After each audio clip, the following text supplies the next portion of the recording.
sot nuk funksionon, nuk ka nevojë. Jo më në dekadet e ardhshme, nuk e di qa epiteti mund t'i vë kësaj, do më thënë, janë qoka që jepen, apo është munges totale vizione, apo është trafik kombëtare, nuk di si mund t'a quaj këtë gjë. Kjo që po ndodh. Pra, gjë e parë që duhet dhe rreziku është se nuk flitet fare për këtë gjë. Dhe duke mos folur, ata vazhdojnë, i bëjnë ato kontratat dhe ti pasaj do përballesh me këto lubite mëdha, këto manjatët e naftës në arbitrajë ndërkombëtar dhe i këtë garantuar të humburat gjitha. Ky edhe do jemi gjithmonë në borxhe Shqipëria, dhe më thënë që quhet carbon lock-in, në blokohemi nga karboni.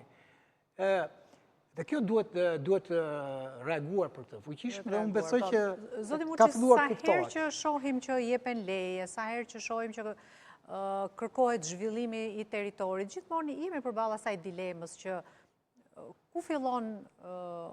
ku mbaron zhvillimi dhe ku fillon shkatrimi. Do të thënë, si do ta gjejmë një të mesme të artë edhe për të zhvilluar, po edhe për të mos shkatruar? Tani, ne nuk do shpikim rrotën, sepse bota i ka zgjidhur këto çështje dhe fare thjesht, pra. Është vendosur edhe në legislacion në radhë parë që u liet në dorë. Zbato ligjin, zbato direktivat e Europës. Me pak fjalë është kaq e thjeshtë, por gjithsesi për ta bërë më të kuptueshme për qytetarët që na ndjekin, do duhet që t'i lejnë dorë zhvillimi urbanistik i zonave ndryshme specialistëve të fushave.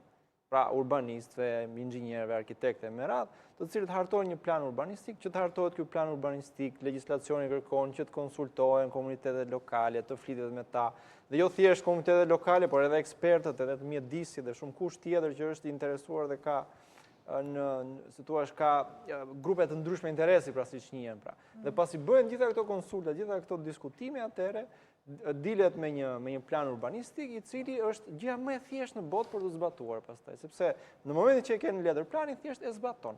Dhe në rastin më të parë le themi ku vihet një tull më tepër, atëherë ka dhe inspektoriate që ndërpresin këtë gjë.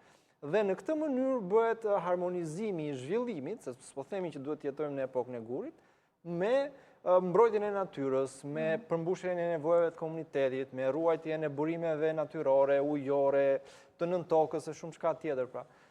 Harmonizimi gjithë ekosistemin në farë mënyre dhe pikërisht specifikat e një vendi, siç është Shqipëria, që ka fatin, jo vetëm që ketë një vijë bregdetare, jo vetëm të ketë male të lartë, jo vetëm të ketë lumenj të një bukurie të veçantë, por të ketë edhe këto aspektet mjedisore që po diskutojmë këtu, që janë karakteristike që, po e them edhe një herë,